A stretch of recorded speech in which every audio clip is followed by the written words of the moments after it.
From last time, a little piece I've given you now, since the power went out Monday, you've had, 4 or 5 days. Remember I was talking about and trying to point and get you to look about the situation that men are wired up under certain conditions. Not all that unusual to proclaim that they would die for their ideas, whereas they apparently are not wired up to do so in areas that would apparently be much more forthright, much more profitable, such as their physical health. All right, enough of you seem to have gotten something, suspected something, or walked out of here 4 or 5 nights ago with it, for me to continue one more step. I could have waited 6 months or a year to do this, but here we go. The idea that men would die for their ideas, I now say to you, ha!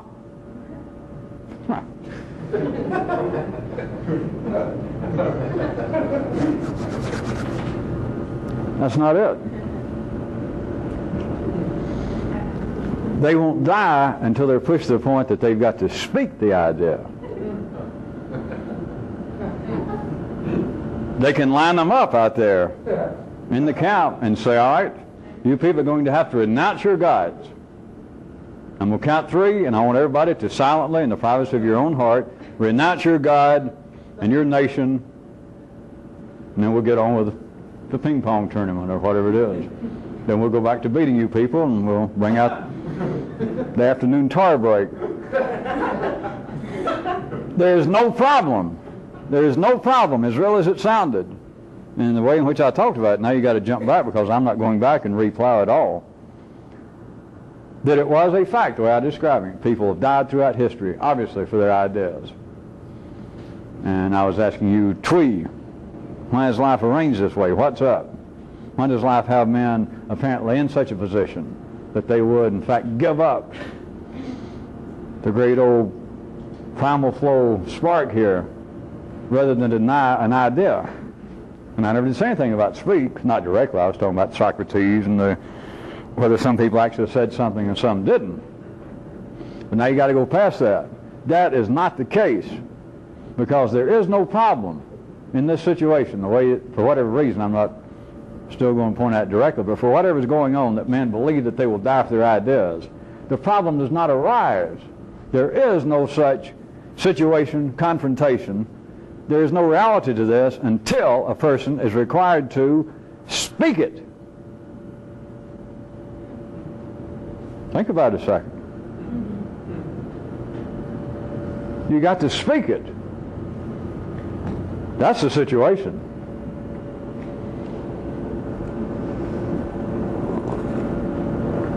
Now let me ask you, can you see any potential operational difference between thought and speech?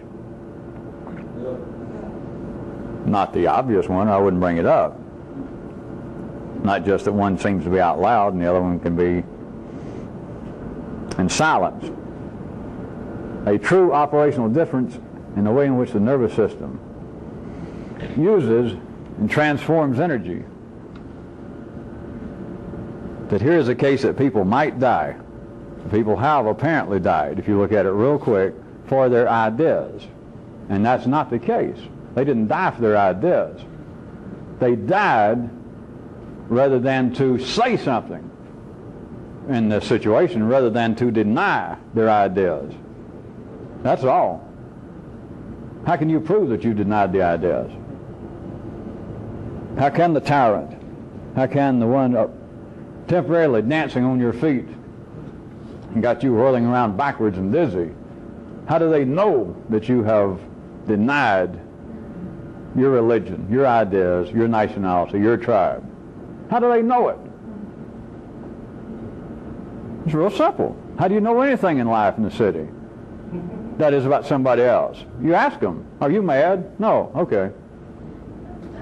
Right? Do you deny, do you believe that our side is right? That you people were fools? You were misled to start this conflict in the first place? Do you believe that? Well, do you? Yes, yes. Okay. Next. How do you prove anything? It is not the thought. Unless you're going to tell me at some later date, if we bring it back up, that there is indeed no operational difference between thought and speech. And don't go look it up in some book on linguistics or language. I'm asking you, for you to ask yourself, if you can trust what you tell yourself, is there an operational difference between what I think and what I say? How far can I be pushed? Twee, how is it apparently I can be pushed? What is the big deal with parents? If you want to go back to an early age, the good old one of, did you spill this on the floor? Just answer, did you? Look, I know you did. Just say something. Don't stand there and look at me dumb. Just admit it. Just say it. Just say it. We all know you did. You're the only person in the damn room. You had to do it. Just say it. Can anyone see that, and I'm not saying anything about child raising, because there is no such thing as child raising.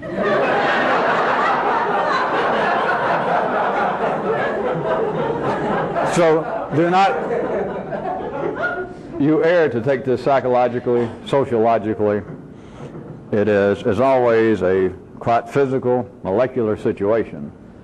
But even at that early age, that is a form of self-denial, to incriminate oneself. And I don't remember how many of you can remember this in yourself, but all of you should be able to see it in a movie, or me to sit here and do it like a TV show of asking some kid. And if you can't really feel it yourself or remember it, you should be able to feel that it happened to you, that there were times that you didn't want to say something, very early age, just real early. Your parents, or the first time you got into kindergarten, or somebody said, did you do so-and-so? Well, did you? And then they swear, we know you did. And you know that they know you did. And you don't say. It is a kind of self-denial, not just then a denial of one's principles or this whole idea of dying for one's ideas. And for those of you who are interested in those other boring subjects like the law and religion, how about in certain more complex parts of life's body, that is of this planet, such as our legal system, they cannot force you legally to incriminate yourself. Don't worry about trying to look at that as some kind of judicial process ringing out of the old Anglo-Saxon common law. We could describe some historical lineage of that, but do you not find it interesting? And it's not just the United States, but primarily the more complex industrialized countries of the world. Their judicial systems end up, when it's you pitted against the state and all their power, it's like they're going to, I guess they describe it in some way, try to give you a fair shake, try and balance out the odds of them against you, such as once we arrest you and charge you, we cannot make you incriminate yourself. And all the little nervous systems that ever get arrested and charged go, wow, that takes my breath away that you people are so magnanimous and concerned about me that I don't have to incriminate myself. I can only point out as truly an aside is when the powers are really powerful, they don't need your help. But still the point was not for me to make a cheap joke. The point is that it seems to have some purpose, that it seems to fulfill some need in the human system to say that one of the grand things about living in the United States of tapioca is that the state cannot force you to incriminate yourself. And many people on this planet now whose nervous systems are equally complex hear about that, even if they don't live here. In other developing countries, they can hear something like that and think, that's what we need here. So that they cannot make you incriminate yourself. How about the kid? Just barely learning to talk, and parents, you or somebody else saying, come on, admit it, admit it.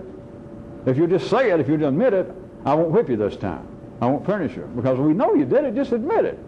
Why is that important? Why do you want? Why did your parents want? It wasn't their fault. Or if you did it to your kids, if you had any, it's not your fault. Until now, after this is your fault. Why do you insist that they say, all right, I did it? And you go, all right. What is going on? And you people have got to be good enough by now to get way past apparent psychological contours and explanations. There is something in the nervous system of life, there is something down at the level in which it is using man, that talk plays,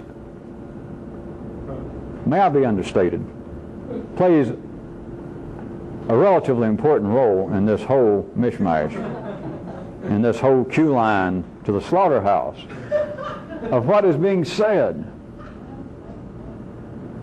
when it is being said, what effect it apparently has on the sayer, and what apparent effect it has on the hearer. Now, before I go on, I will go back and replow one more inch. Remember 5 nights ago, many of you really thought that you were on the verge of getting something about my kind of questions and running all around the edges of it and pointing at it and poking at it, doubling back on it about how men apparently are wired up to die for their ideas, whereas they would not necessarily do so to even save their own physical skin. How can this be? What is the purpose? For all of you who thought you were on the verge of something, or for all of you who did get something, that's okay, but that was 5 days ago. Now I want you to see people don't die for their ideas. That was just a trick. That was just warm-up time. They don't die for their ideas. They die rather than to say something. And it apparently is rather than to say something regarding their ideas. Such as, all right, now that we've captured you, all of you people are going to have to say, stuff my king. You got to renounce your belief in whatever their form of government, whatever their religion, whatever it is the camp commander wants. You got to say it. Don't just stand there and look at me dumb and don't nod your head. Everybody speak up. We're going to go down the line and just say, yes, I do. You know, you got your choice. Either that or we'll shoot you. Get ready. And they start asking. They don't ask, are you sincere? They don't say beforehand, now look, we're going to ask who renounces their king. But let me tell you, we got the guns here. We know how to use them. If I hear of you say, I renounce my king, and I hear the least bit of sarcasm or, God forbid, insincerity, we're going to shoot you anyway. They don't ever say that. Never. All they demand is say it. Deny some idea that you previously held. Just say it. We're in a hurry. You know, the tar ain't going to stay hot all day. You people are going to have a cold lunch. Just say it. What is going on? Now, back in the city, anytime if we were trying to, I'm just full of humor tonight, if we were trying to pass ourselves off as ordinary, literate, sophisticated people, and we were discussing language and words, what in the city?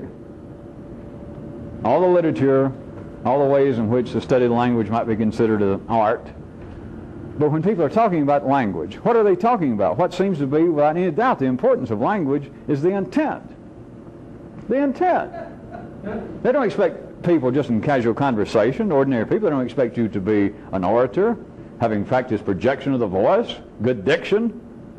It's the intent of what you say. That's all that counts. You don't have to speak good English. Well, maybe if we were really sophisticated and ordinary, middle class, they would expect you to speak relatively good high school English. But it's the content. But now, can you see?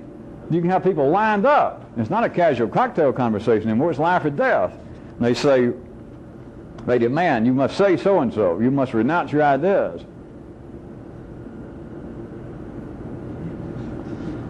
Is the importance the content? Is the importance the actual moving of the sound waves? Is it something I have yet to describe even? Is it something that perhaps I can't describe any better?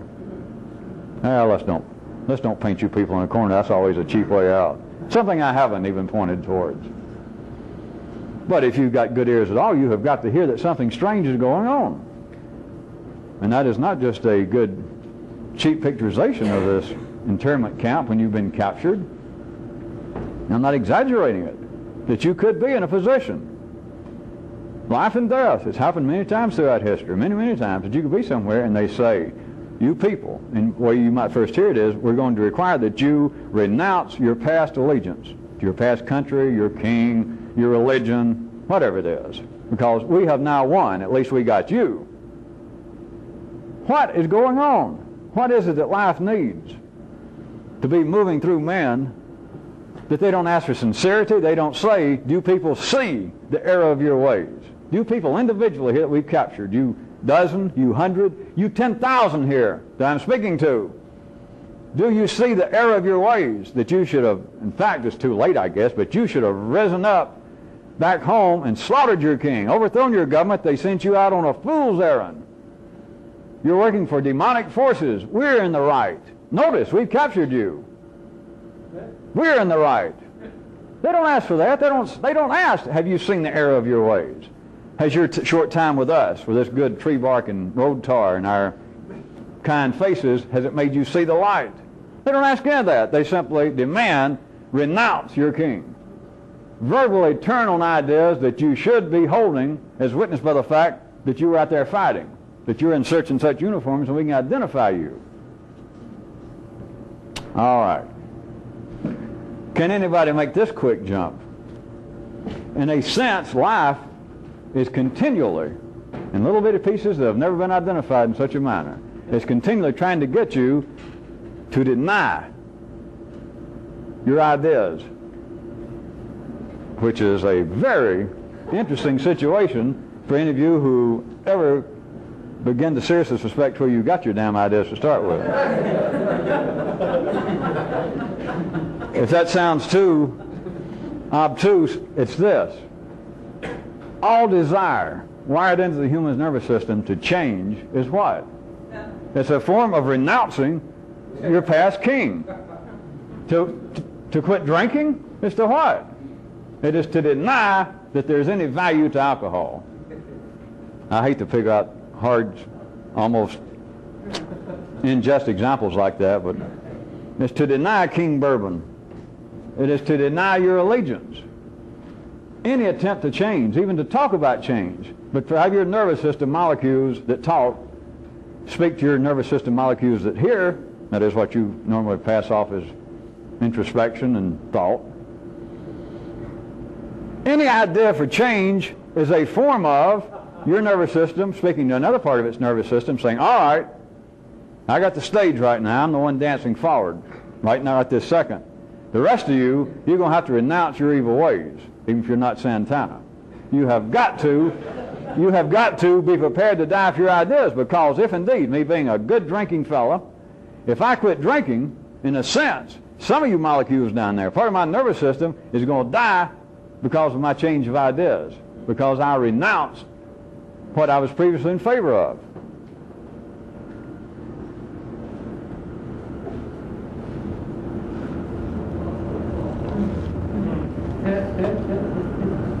Well, this is one of these that gets so good that maybe I better leave it for a little bit. Or at least I'm going to tell you I'm going to leave it and change the subject. Since we've already recently covered the two most requested areas of language and animal husbandry, I think I'll go in to bring up the third one tonight, that everybody's always writing and wanting to know, why don't I use more as a metaphorical springboard that ever popular area of economics? It was either that or weather forecasting, I can't.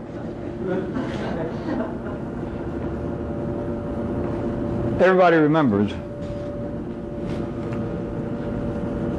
Now you remember it. Man being a state, man being like a government, this being like a revolution hanging around out in the bushes, and the heart of the state being the city, what I keep referring to as city, ordinary states of awareness, ordinary states of consciousness, ordinary wired up patterns of perception, all the institutions, all ordinary behavior, all ordinary belief, all ordinary understanding in the city. And this sort of thing being a kind of non-identifiable, when it's done right, really unseen, four-dimensional revolution against all of that. It's one part of life's body, in a sense, rebelling, kind of four-dimensional, arm's length at the rest of the body, which constitutes way, almost all of it. We're talking 99+% as opposed to another small percent, which is this.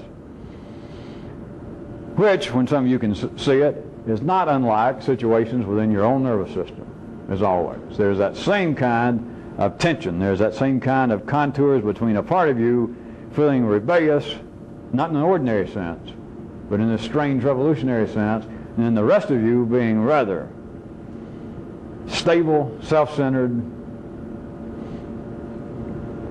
clear perception of a binary world, all the ordinary things that make the ordinary city so ordinary.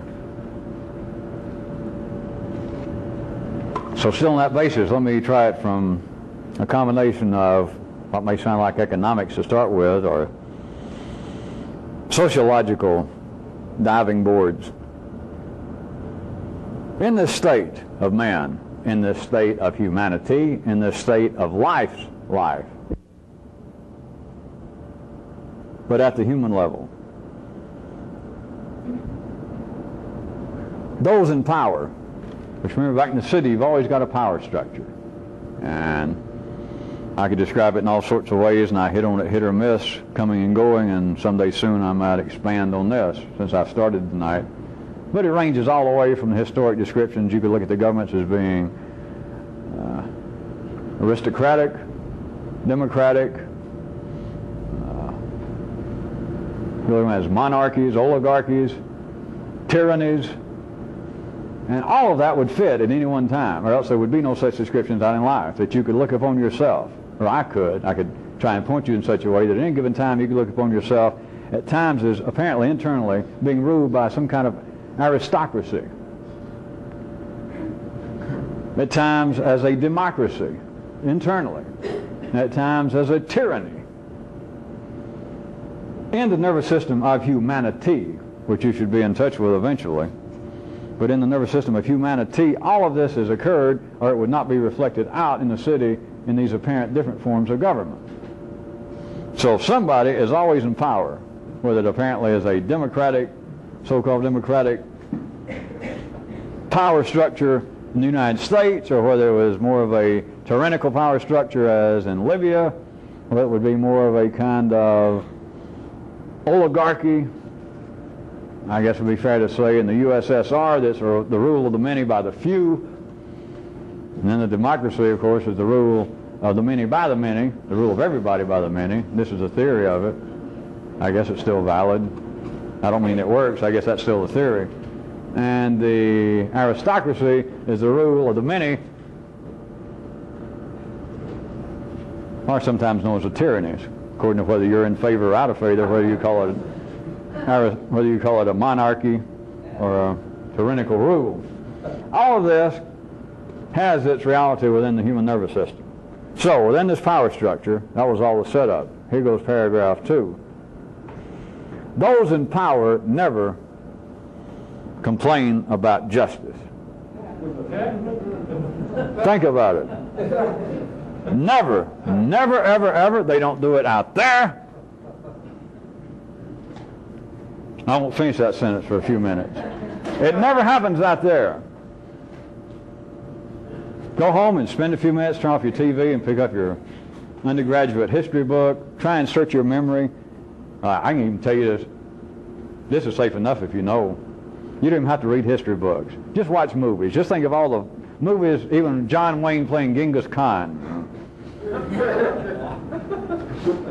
Tony Curtis playing Louis XIV. Just the movies, that's good enough. Have you ever, just let your little nervous system ponder this, do you have any sensation of there being those in power, King Louis, King Charles, Peter the Great, Attila, who whines and complains about justice? Of course, you understand what I mean, the lack of justice in their case. But the general theory of complaining and talking about justice. Those in power do not complain about justice. It's only the poor that badmouth the rich. It's only the weak that despise the powerful. It is only those that are outside the apparent power spot, the throne room, outside the seat of power. It is only those outside that have anything to say about justice. And here I go again. Don't listen to anything your own nervous system, your own talking molecules may say about, well, you know, that's worse than obvious. That is what I just said. But that is, even I don't have a description trying to speak for the ordinary nervous system. It's worse than obvious to say that those in power never complain about justice. But if you're going to learn how to read the bumps on the fabric of life's head, how reality punches out here, and to be able to see, to be able to hear that life is talking all the time and you can't hear it. Life is doing show and tell and you can't see it. Life is holding out things. And you got on these big old asbestos gloves and you can't feel what it is. And here's another place. Topographically, How? Why? To what end are things arranged that those in power never complain about justice? Never. Never.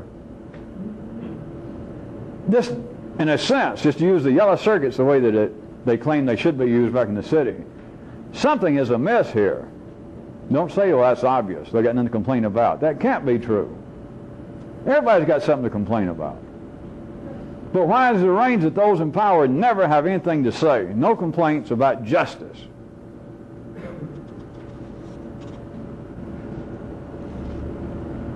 To finish the sentence, I stopped. Internally, what if you had some real, like stable, king, personality in power? If you did, then continue these kinds of descriptions, you would never feel used, you would never feel misused, and you would never feel helpless. Now, I don't mean that you'd be immortal, I don't mean that you would walk on water and fly through the air and be able to stand in front of a Mack truck. But the general feeling of the human nervous system of those out of power, which is well close to 94% of the population of the world, according to how, I'm not going into it, but how you want to look at it, all the way down to 99%. But at least, to give you some breathing room, at least 94%, so that you'll know you're in good company. Feel continually that they're either used, misused, or helpless. Or it's just a momentary time out between it reoccurring again. If you had some real sense of power, and it's not something that you can pick up, and it's not something you can learn through chanting, it's not something you can get from a book, and it's not something that someone can transfer to you. But if you're correctly born into doing this, that is at least a suggestion, a hint to you, is the kind of path that this finally leads down. To where you personally, you individually, if it's of any consequence out in the city, I'm not even going to hint. That's not even the point. Well, it's going to make you immune that you will never get audited by the IRS, that you'll never get stopped by a traffic cop. That's beyond the pale of being any immediate interest. But as far as the nervous system's feeling, that most, well over 9 out of 10 people on this planet continually feel, whether they direct it at any given moment toward their government, toward their tribal ruler, toward their king, or toward life in general, their economic structure, their political system. They feel that I am somewhere in here, I am continually used, misused, and I'm helpless. If you personally had a power structure, the kind that does not complain about justice, you would never have any word to say or complain about justice. To you, there would be no more injustice in the world. I didn't end up with that plain enough? Can you imagine a real tyrant, or a real monarch, in full control? You do hear that he would never complain about justice, because justice is whatever he says justice is.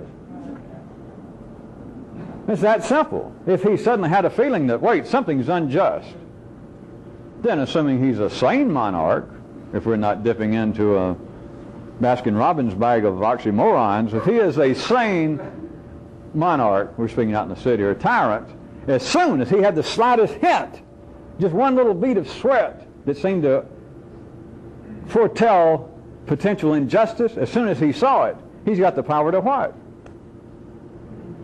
Or it's a sweat on somebody else's head.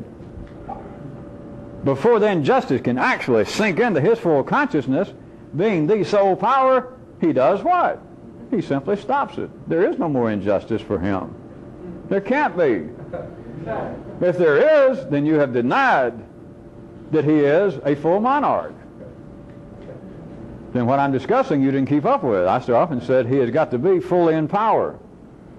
So if he's fully in power, there's no way, in the 3D world, there is no way that he will tolerate injustice. It can't happen. As soon as he has a feeling, a sensation of fear that this might be unjust, that is, to big number one, then he stops it. or else he's not sane. He is not in full control, because he's not even in full control of himself if he would do something not in his own best interest. Jumping back to you is where I was asking the rhetorical question of did I not ended up plain enough? If you in some way had that kind of consolidation of some kind of power inside of you, do you see that it would be as ridiculous to try and talk about, to try and imagine that you would have any sensation of injustice? That is, that you would ever have any complaint about justice. It doesn't mean necessarily. This monarch that I'm talking about out here, in full power, he's still going to die. He's going to get rickets, the gout, arthritis. The roof can fall in the castle, things that he can't foresee. But mainly he's going to die. He's going to get sick and he's going to die. People are going to attack him. People are going to continue to be trying to overthrow him and all that. And he's surrounded by bubble brains in the throne room. That's the way it is. We've been through that, remember? I pointed out to you a long time ago. So all that's going to happen. And so I'm not saying that your life, it's not going to make you immortal, for instance. But would anybody be satisfied with my metaphorical hint here at least, that if you had that kind of internal consolidation of power, that there was truly some tyrant, or if you weak-hearted, some benign monarch in you that had full control, he or she would never complain about injustice because it could not exist. By the full definition, by the ramifications, the implications of the definition of the monarch or somebody having full power, full authority, there can be no injustice. Because they would stop it as soon as they even had a hint of it. They've got the power to. They've got all power. Now, why is it? I hate these silly questions, but sometimes in the spring, sap runs through us all, I guess. Why is it that no one really tries to have any consolidated power than themselves? Don't write me, don't everybody speak at once and say, well, the whole world tries to do that. Yeah, I know they say that. They've been saying that since you and I were little tykes. Who have you ever seen do it? You don't need to take a time out. Nobody! When did you decide to quit trying to do it? I know you're going to say, well, I didn't really decide to quit trying. Well, when did you quit trying? Does anybody want to ponder whether there's a difference between actually quit trying and when you decide to quit trying? I didn't decide to quit trying. I never said that. I didn't ask you whether you said it. Nobody made you stand up and say it, did they? Well, I don't know. But when did you stop? Everybody stops. You become part of a structure normally somewhere, such as a church, a cult, feeling like you're returning to the bosom of your family or your culture, but you become a part of a structure of some kind. Religion has been primarily the structure in the past, that you actually quit trying to consolidate power and you take the structure as being some kind of bridge between you and what would be a kind of throne room. In religion's case, of course, it's always the gods, Allah, some supreme force. And thank God, I had such a hard time. I tried my best in my younger days. I prayed and chanted and took all the dope available, and it didn't work out. But thank God, I came to my senses after I got married and got in debt, and came back, and the church was still here, and they'd still have me. And so I didn't get all those questions answered. But thank God for this structure. It's like a bridge between me and what I should have been. So as long as it's here, I'm all right. I feel much better. Of course, if they were actually would-be revolutionists, they don't feel much better, but that doesn't matter. And if they do actually feel much better when they say they feel much better, then they're where they belong anyway. They don't belong in this kind of insanity. And so it all works out just right, as always. Thank you, thank you. That's why I'm thanking me for pointing out that it always works out. Thanks are not necessary.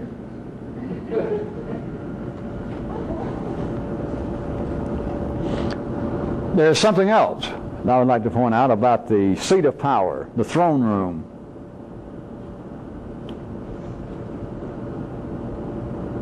Historically, what you know about history, or just go to movies. Take movies as history and TV, it's as good as any. Everybody does understand. I've said that several times. It's not that actually when MGM put together some of those things, it's not, you can go back and say, look, Genghis Khan didn't talk with a California accent, and he didn't actually travel as far west as France, and he didn't actually take up with some woman in France with long red hair that looks an awfully like Rhonda Fleming. You can say all that, but everybody understands by now, don't you, that there is no such separate situation or entity as Hollywood, as writers, as producers. Now back in the city, they would say historians.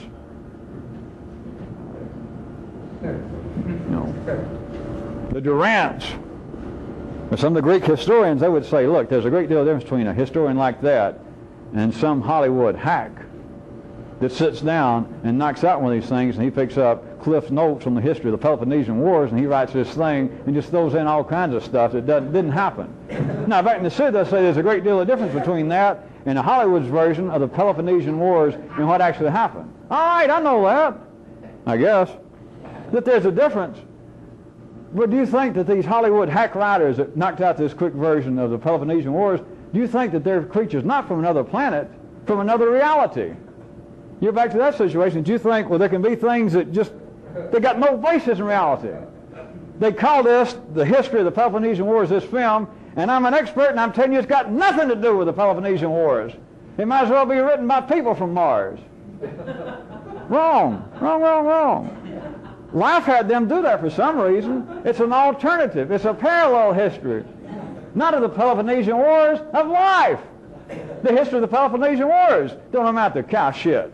The history of it is the history of life, if you actually belong in this. And so the history that Hollywood, or the film studios at Pinewoods, or wherever it is in London, or the Russians, whatever they put out, means something. And it's only people back in the city that got nothing else to do that believe, well, hey, there is some great difference between the history that these film studios put out and real history. Oh yeah? They're both the history of life. Life made them both do it. Life made Julius write down the history as he was there of his triumphs and defeats when the Roman Empire was spreading. Life made him do that. Life makes somebody like Ben Heck sit down in Hollywood and knock out some film version of the downfall of the Roman Empire, and there's Julius saying things that historians say Julius never said that. So what? Life said that. Life made this writer in Hollywood go, right here, Julius would say, okay, Mama, watch it. I'll let it go this time. So he writes it down. We got to turn the tape over.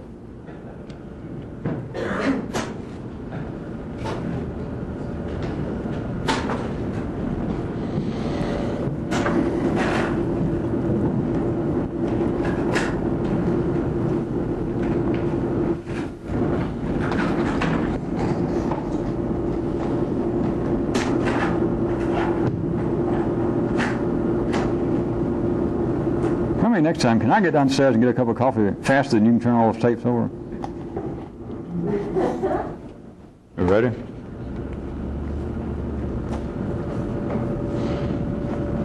All right, back to where we were. Calm down, all right.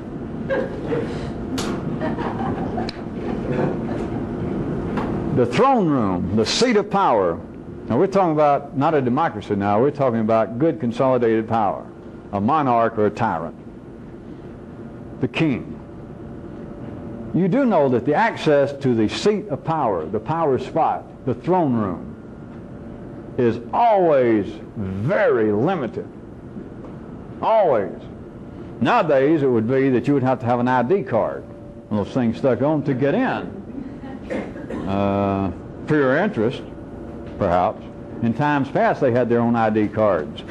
Many years in parts of life's body, only those within a certain spatial and metaphorical reaching distance of the king could wear certain colors, could wear hats, or could wear a hat with a feather in it, or wear a hat with a feather on a certain side. But purple for a long time in, I think it was England or somewhere, it's happened several times, that only the real couriers, the aide-de-camp, the prime ministers, the king's brother-in-law. That was like their ID card. The people knew it, but in the palace they knew it. Like now, if we had a king in the Western world, I'm talking about a real monarch, you know you'd have to have one of these plastic things that clip on. I mean, it'd be as bad as IBM, some of their secret, out in Silicon Valley when they're in the R&D departments. You would literally, to get in to see the king, everybody, you do understand this, everybody. That's the way it'd be set up. Kings are no fools. There'd be no exception. Even his brother-in-law, he would give word to the guards. Nobody comes through that door into the throne room without an ID card. Nobody. If anybody comes in, you die. Understand? All the guards go, yes. Nobody. If anybody tries to get in, my wife, my son, my brother-in-law, I want you to understand, my best friend, which is, Prime Minister so-and-so, you know him, and all the guards go, yeah. All right, if any of those people, including my family, my mother, if they come through that door when you're out there without an ID card, you die. If they try to get in, you kill them. It's either that or did I kill you? You got it? And they say, yeah. It's been that way throughout history, even apparently out there. And it was done through such things as clothing, before they had lamination, before they knew how to use the before the kings of Europe and Asia had access to polyresins to put together these laminated things, before people had lapels to hook them on. They had things like only those, it was specified, people knew it, that only those at a certain level of closeness to the throne room could wear purple at all. And then it got even more, that you could not wear purple above the waist, unless you were like one of the prime ministers. And then you couldn't wear purple on your headdress at all, unless you were like the 3 or 4 inner sanctum members. It's always been that way.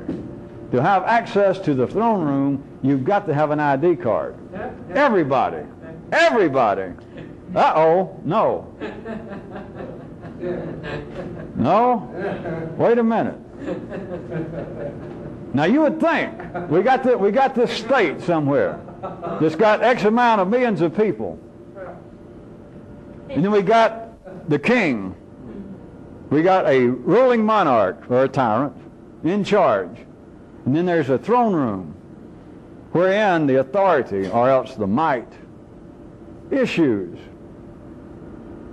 And to get access to that is limited to only a handful of people. If the population was 10 million, how many people would actually have the ID? How many people would be authorized to actually come through the door without going through some kind of bureaucratic process of making reservations and appointments and being stalled around and have to talk to other people? How many people would actually ever get in to see the king? How many people have that kind of immediate ID card, the authority to wear purple, to almost go up to the door and the guards just see you and realize you got the ID and you can go in? How many out of millions? It'd be only a very, very few. So, to the people, in this real and metaphorical state, to the people, those without power, this handful out of 10 million, this several dozen, let us say, of people with IDs, or even 100, with the ID, the authority to wear purple, would that be power or not? That ain't power. Having the ID to the people, if you went out and you asked the people, if you went into you and asked, what would be real power? It's to have an ID. That is, to have access to the throne room, which requires an ID. Now, the ultimate ID is what? Is to need none. The ultimate ID rests in one person. That's the fucking king. The rest of that is fake power. He alone needs no ID. He's the one who required it. Everybody else, he's already established. And that's the way it would be. I was not exaggerating. His wife, his children, his mother, his best confidant could not get through the door without an ID. But that is not power. That is not a real ID. The rest of them would feel like, I'm somebody. There's not but a handful of us out of 10 million people in this state that have the ID. I am somebody. I'm the king's brother-in-law. I'm his main political advisor. The ID is power. It is certainty. And it's really sham. Because the ultimate ID is to need none. Does anybody wonder why I continue to bring up about not identifying yourself? Every time you identify yourself, what you're doing, if there was any possibility for it to be otherwise, but what you're doing is keeping yourself at arm's distance from the real spot of power, from the throne, to use my allegory, if you're listening fast enough from one ear to the other. Every time you identify yourself, you're back playing mignon, bootlicker. You're back at the door somewhere. You don't know where it is now. Maybe I'm going to carry this a little further. Too many of you don't look any more dazed. Every time you do that to somebody, you're saying, it's my ID. I'm part of the in crowd. Dobie Gray can vouch for me, if not Ramsey Lewis, but I'm part of the in crowd. Now, here's my tag. Here's my badge. Look, every time you do that, you have reestablished the fact that you are a mignon. You can appear, relatively speaking, more powerful than somebody else. But you are not part of the real power. That is not the ultimate identification. The ultimate identification is the king. The ultimate identification is not to need any damn badges. That is the ultimate identification. And it only resides in one person. And it's the one person, if you had it, who is totally in charge. If he is totally in charge, or she doesn't have to identify herself to anybody. Everybody knows who she is because she's the one that required that everybody else identify themselves. It's the rest of you that's got to say who you are. I don't have to say who I am. And everybody knows that. Might I also point out to you the kind of dreamy basis, we might say, of ordinary people's concept of the gods. Except ordinary people can't even leave it there. Because you've got to finally name the God so we'll know what we're talking about. Even if we say he's the guy with no name. Hey, let's do that, and it'll stop us from putting all of our, penny-ante little mortal concepts and limitations on the big guy. So rather than us calling him God or Jehovah or any of that, we're too sharp. We'll just say it's the guy with no name.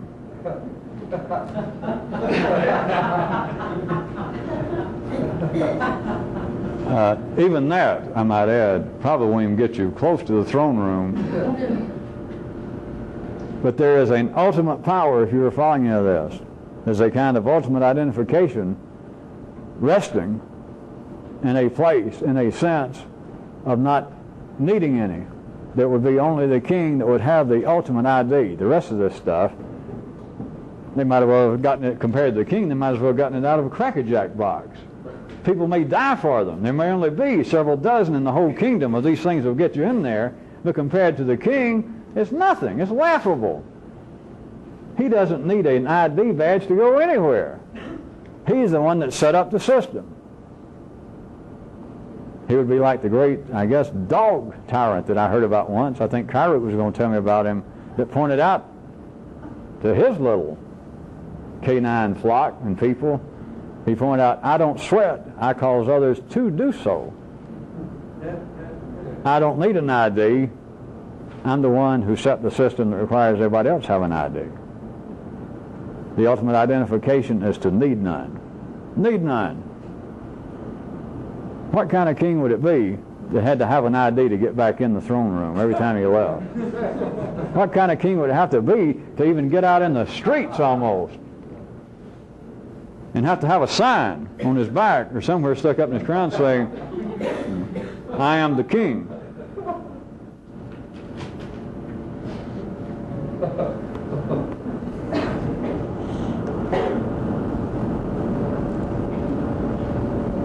Sort of an aside, I've hit on this once or twice.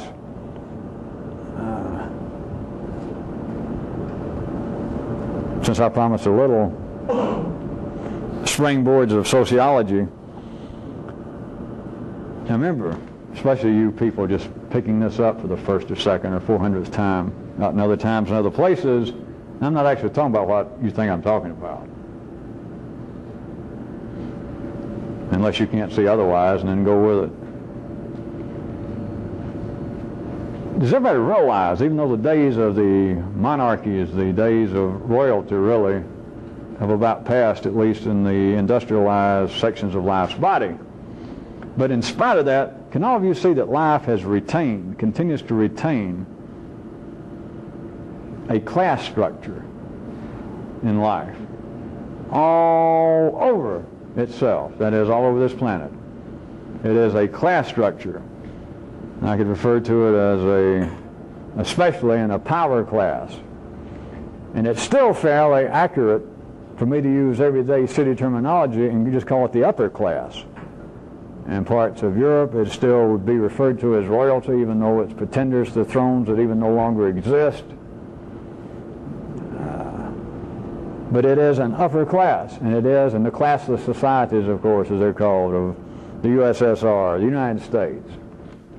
There is an upper class, there is a power class, there is a ruling class everywhere on life's body, everywhere on this planet, from little tribal collections of people, what few are left, to the United States.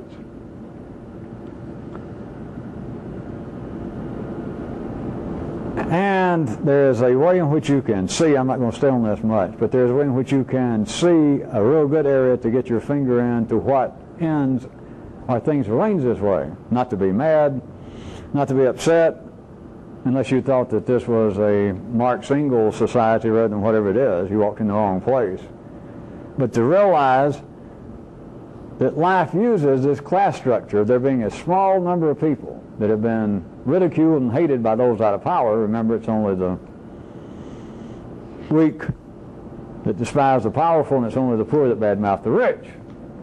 And so throughout history, there's traces of people hollering out about, we got to kill the upper classes, we got to kill those in power and throw them over. And sometimes apparently they do. And it takes all of what? 6 years, and the ones they threw out, their children are back, or their in-laws, and they're back in control.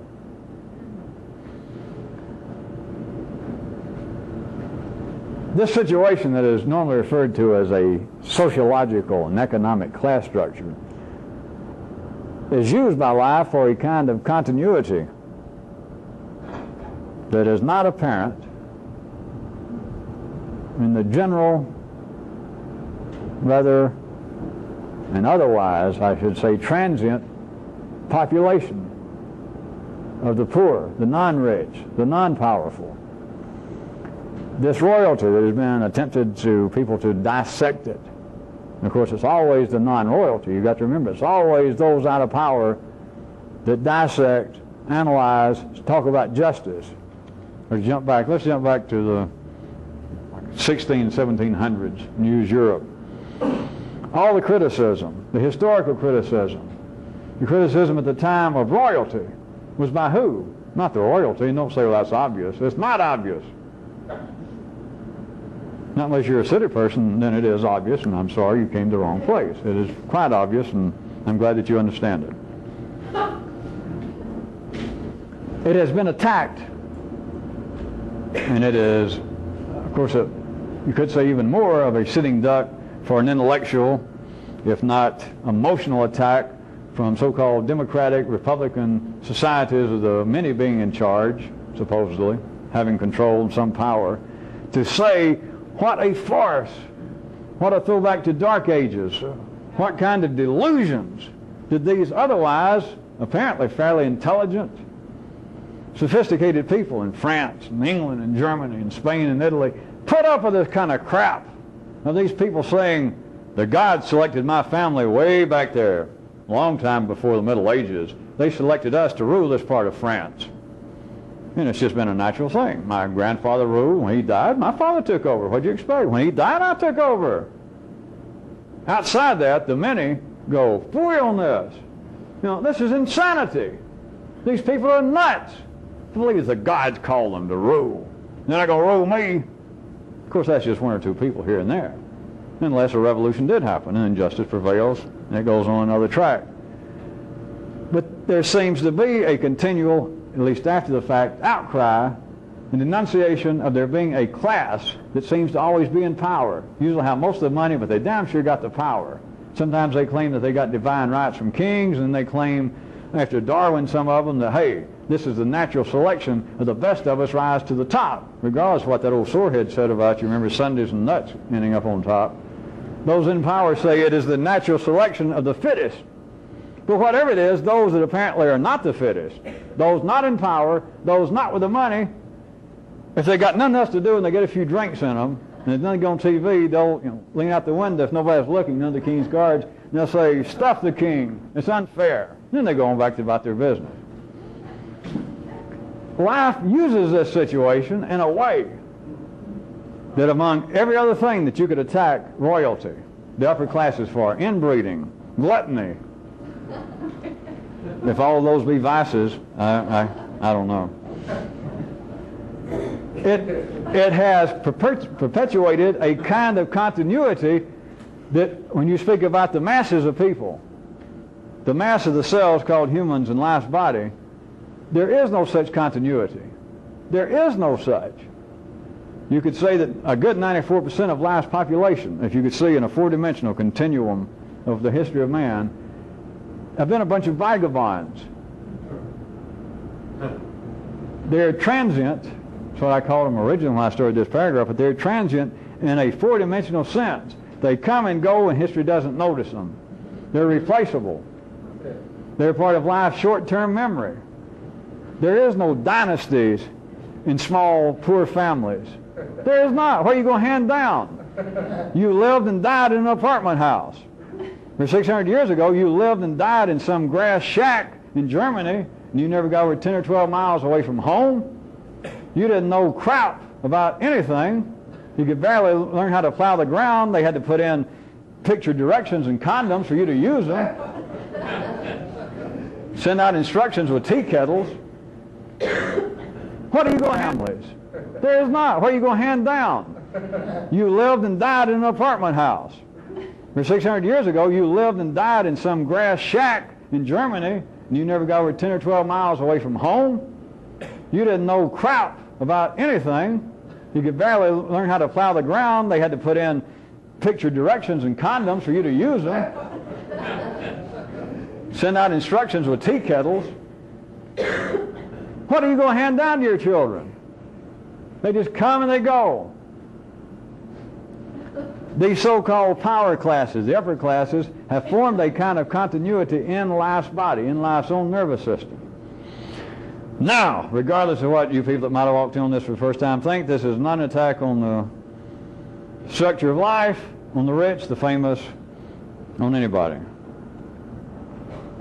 But that reflection in life, that reality of there being a continuity, is a primary and specific use to someone doing this eventually. Because if you do not find that there is a kind of upper class available in you, you is in the wrong place. You do need to go. I think it was down the hall in New York. They're having the Marx Engels Society meeting for the month. That's where you belong. Or you belong in the International Association of Anarchists, which I find just a little less humorous than the American Society of Hermits. Because this revolution that I speak about is not a revolution out there. Of course, I keep telling you people that to set you up for the... It's just a joke. It's not a revolution out there. You're not going to gain anything by sticking your finger up at the king, by writing letters to the president, by mumbling at your TV about the incompetence of the legislators, or that most of our judicial system, at least on the federal level, you're just sure that the judges wear women's underwear under their robes. None of that's going to get you anywhere. The revolution is inside, but plus you have got to see that as you are normally wired up, you and everybody else, that 94% of you, at the least, that is not 94% of you, each of you individually, inside of you at least 94%, most of you it's over 99% of you are transient bums, vagabonds. It's not because of your background. I started to push the truth and say it's not because of your parents, but those of you who can hear it, it is because of your parents. but those of you who can't hear that correctly, never mind, that was a glitch in the tape. I didn't actually say that. It's just it's not your particular parents' individual fault. But for me to say it's not your parents' fault, why should I lie to you? It is their fault. I mean, that's what you get for having them as parents.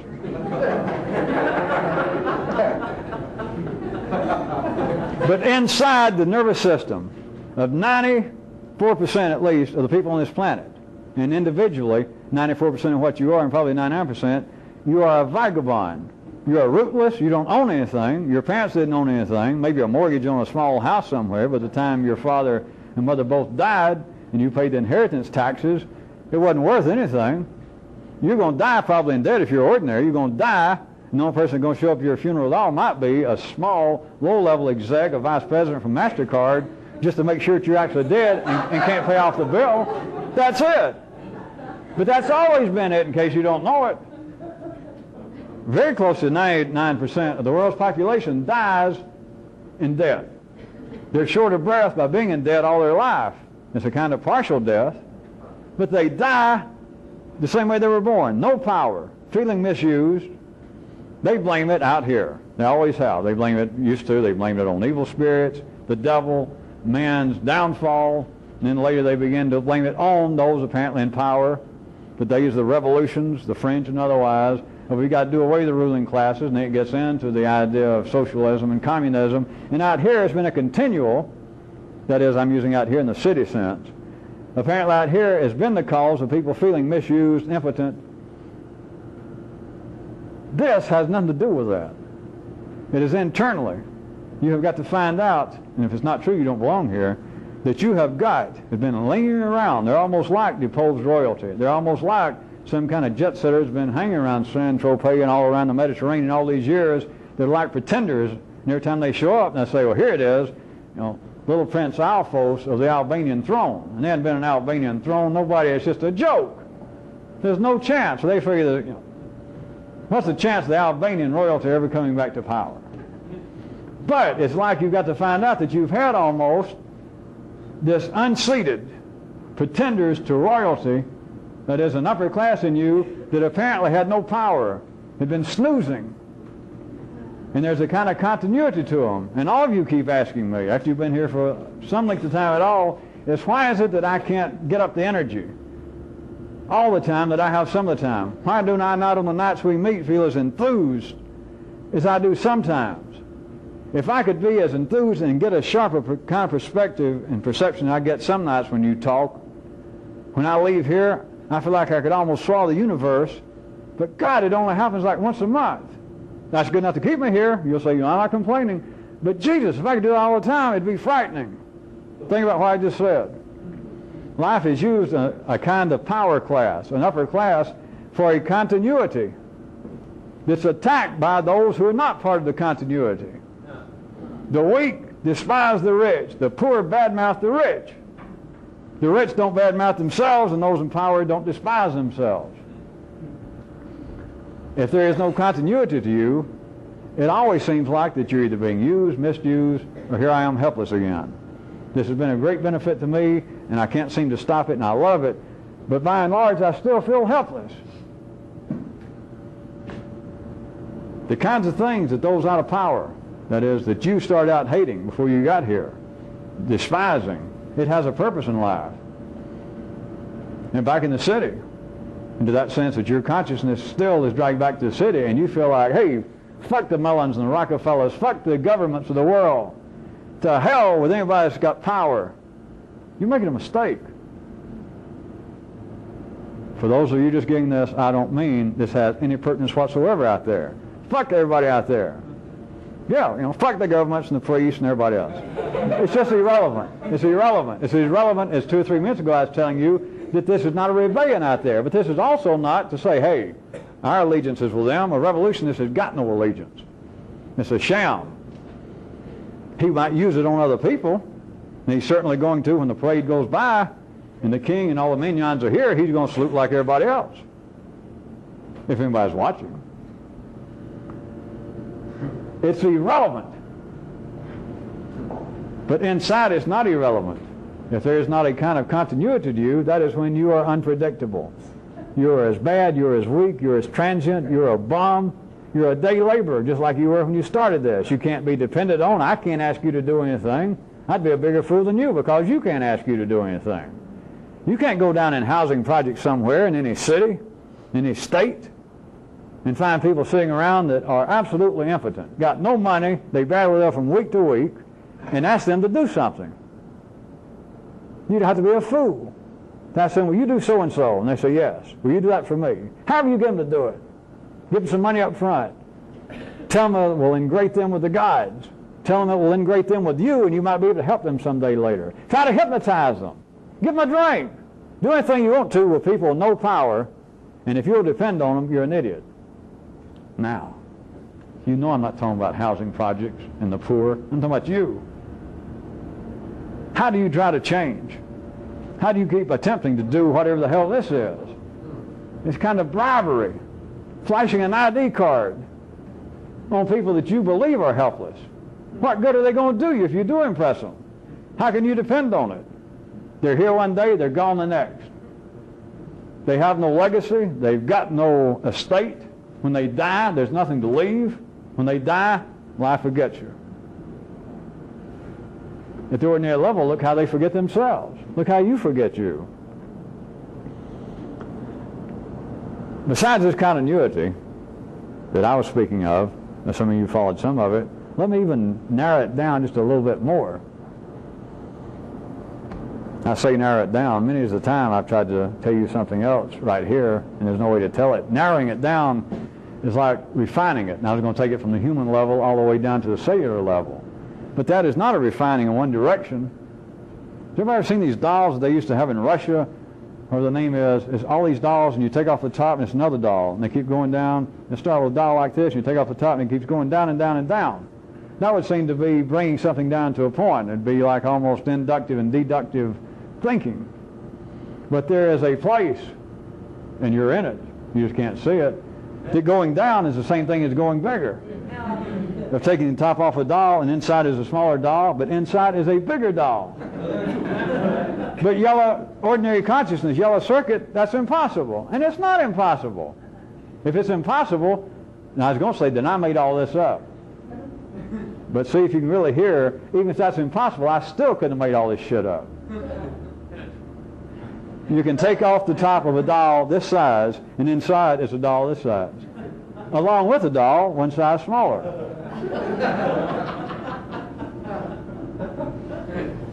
If you could do better than 2 eyes, you'd see it. That's a fact, and there's no way to describe it. But where I was here. I was going to refine it a little bit and say that life is used, what appears to be out there, an upper class, for a kind of continuity that is otherwise lacking in the general population of humanity. That everybody else, there's no comment on the quality of people. People are people. Plus, people are a bunch of cells glued together. Whether your name is Carnegie or Bubba, you're just a bunch of cells. But besides the continuity that life is used in the observable out there, of there being a kind of continuity, it happens in governments, it's happened in families that apparently were either in overt political power or the economic power behind thrones throughout history. There's been this continuing string of people, families that claim some blood kin. And there's been dynasties going on. And there's been a use for it as a kind of continuity that goes on in the mortal affairs of man at the observable 3D level. There's more to it, but I'm just telling you on that level. It furnishes a kind of continuity with like 4% of the world's population that the other 96% does not constitute. They do not reflect it.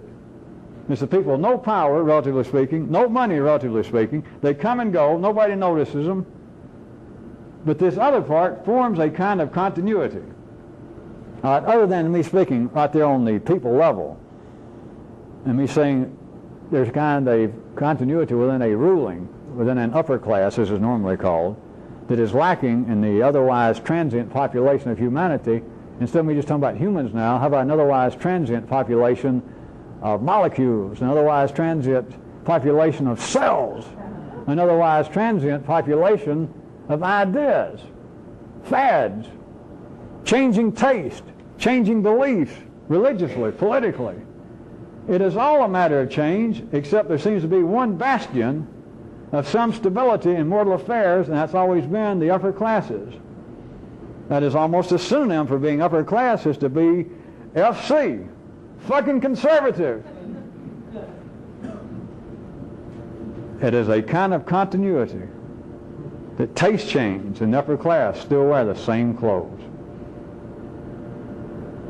Taste change and ideas, new religious ideas in the upper class are still Episcopalians, or whatever they were. They always have been. Or they always have been back to some part that this particular line of the power class somewhere traces their beginnings.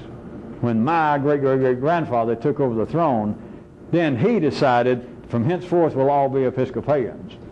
So we're Episcopalians, and I don't know about all the people. We gave them a certain amount of freedom. But, don't bother telling me what the latest fad in religious belief is. There's only one religion, it's Episcopalian. Whatever it is we believe, that's it. The rest of you go for yourself. It doesn't matter. Whatever seems to be political justice, whatever seems to be the prevailing theory in economic, in the distribution of wealth. Out in the city they can believe anything they want to, more or less. But whatever the ones in power, the ones that have created this kind of continuity, whatever it is that they apparently believe, that's what's right. It's not open to question. They're not about to change. They don't invite people to come in and say, give us the latest thinking on economic affairs. Those in power don't do that. If they do, they're on their way out. If they do, they're not actually in power. How about the otherwise transient nature of molecules, of cells, of your nervous system? Now, people keep trying out in the city to pin down a stable personality. They go and pay money to treat them, to talk to them, to listen to them talk, to give them drugs, to give them electrical shocks, to slap them around, to try in some way whip up this population that is otherwise transient, bums, poor, powerless. That in some way you're going to pay somebody, spend your life, and they're going to take a ditch digger living in a housing project with 17 kids, barely enough money to pay his part of subsidized rent. And this is what you're believing, people in the city, that I in some way am going to whip myself with these people's help, the church, the psychiatrist, the social worker, my family, my friends. I'm going to whip myself, that is me, this transient ditch digger back in the projects with 17 kids, etc., that by good talking to, 2 or 3 years of analysis, what I'm going to do is going to turn me in to the great-great-great-grandson of Peter the Great. It is going to turn me in, of course, one of the main dreams back on that level is going to send me to eternal life, to paradise. That is, I'm going to become part of life's permanent memory. And you people think life doesn't have a sense of humor. Do you notice the justice? And it's extremely obvious, probably more so than anywhere in the world, in this country. That when you get lower and lower, further and further away from the power class, the more fervent is their religion's belief in a hereafter.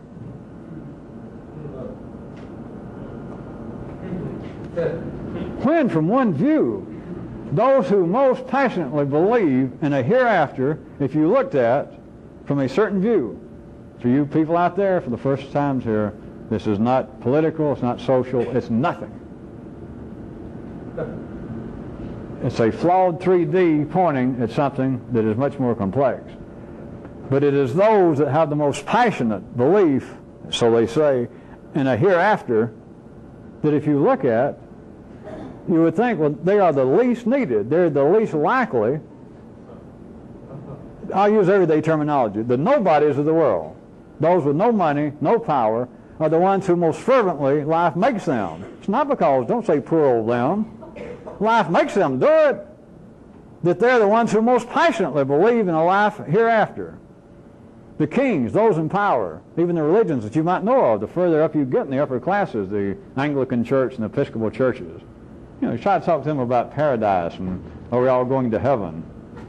They might say, well, I never actually thought about it, but now that you put it, I don't think we're all going to heaven if there is one. I don't think we're all going, sir. And of course, they're inferring you, included among those that are not going, to ask such a question.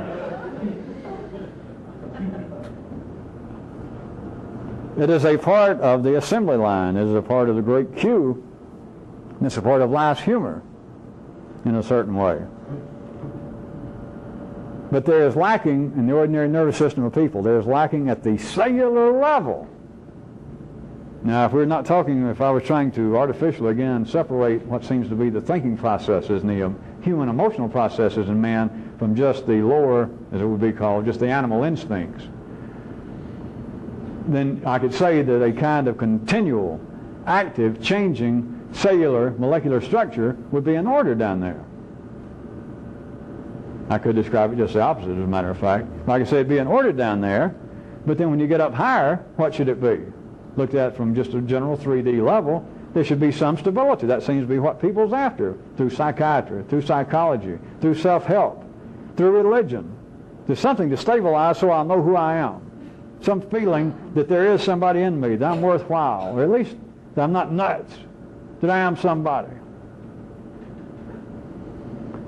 There is the transient, alive nature, not just of man and of apparent society, but at the cellular level of individual man himself. Now everybody hears the voice of their own genes. Everybody hears a cellular voice. You just don't know what it is. That is, I'm saying you ordinary people, you believe it's God, you believe it's subconscious. When really asked, why did you do so-and-so, if you could tell the revolutionary truth, the truth with every swinging dick on this planet, when you say, why did you do so-and-so, the answer is, I don't know why. Except people can't tell the truth because they're not required to. But that's the answer, is I don't know why. If they got a little bit better, they would say my genes made me do it. Because everybody hears their genes talking to them. Everybody. Only a revolutionist can identify the source, and only a revolutionist has any possibility of asking that great question, is this the only possible source of direction? If it is for you, then of course it is. I might point out that part of the outrageousness of this, when I'm doing it right, part of the almost totally irrationale of this, almost a total incompatibility with what I seem to insinuate at times with ordinary existence. All of that is getting somewhere close to being outside the general clarion of you people that might hear this in my lifetime in this part of the world, is almost beyond the clarion, the vocabulary of your own genetic voices. Not totally, because I don't tell you to drink poison, I don't tell you to try and walk on water or jump out of skyscrapers and try to fly. But the reality behind the words of this is pushing at the very, not only mass, general population in your nervous system of your genes and molecules, but even at what little power structure you have. That is, what little upper class you may have periodically in you.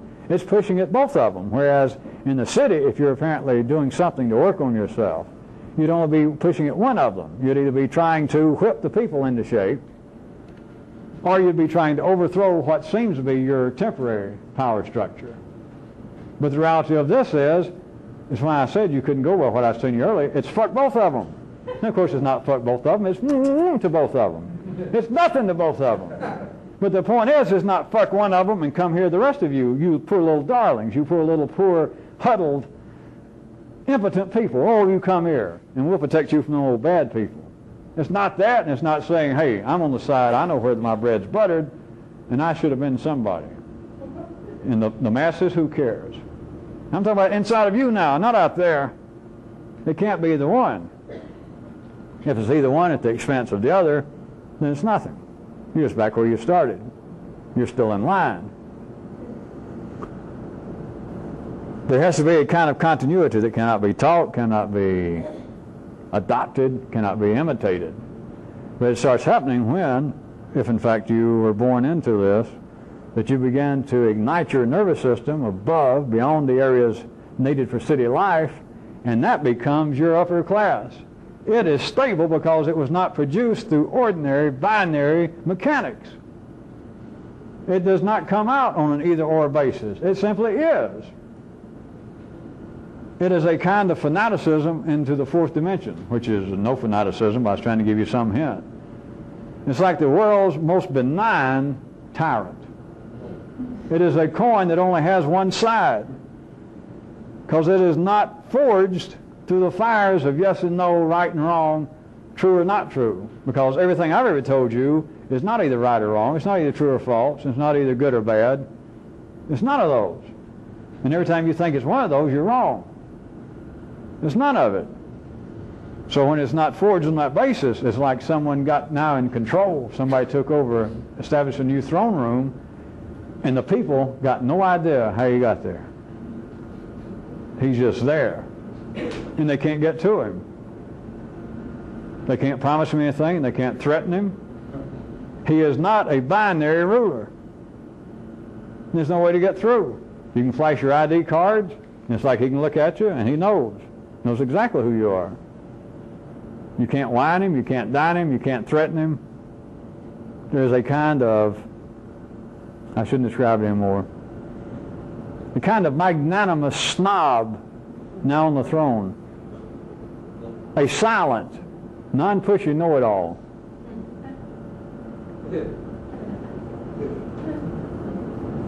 A tyrant that Walt Disney could be proud of. A kind of foolish certainty. A kind of ultimate ID, to wherein this new ruler needs no ID. None. He doesn't even need for the people to recognize him. He doesn't need to be honored.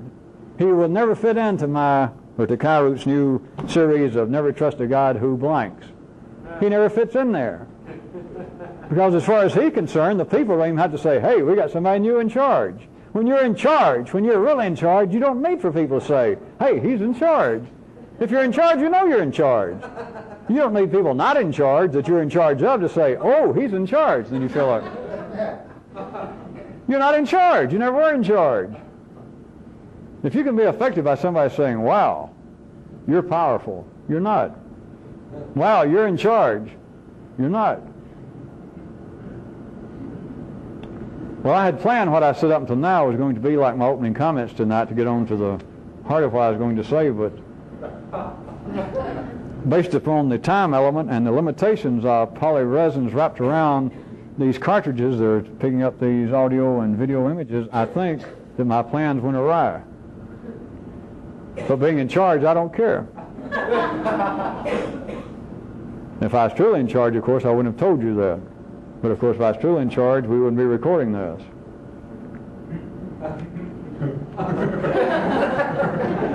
I hate to confuse you people that are just walking in on this, making it sound like I'm not in charge. Sometimes I go out on what appears to me at times to be a slight, just a small bit of humor. And that was about to be it. And I think I distracted you enough from where some of you thought that was going that you probably already forgot it, and I can go ahead and say that that's the end. We got time for an excursion? In the public tape, quick. A small excursion. I want you to ask yourself, what thing would you almost die rather than to say?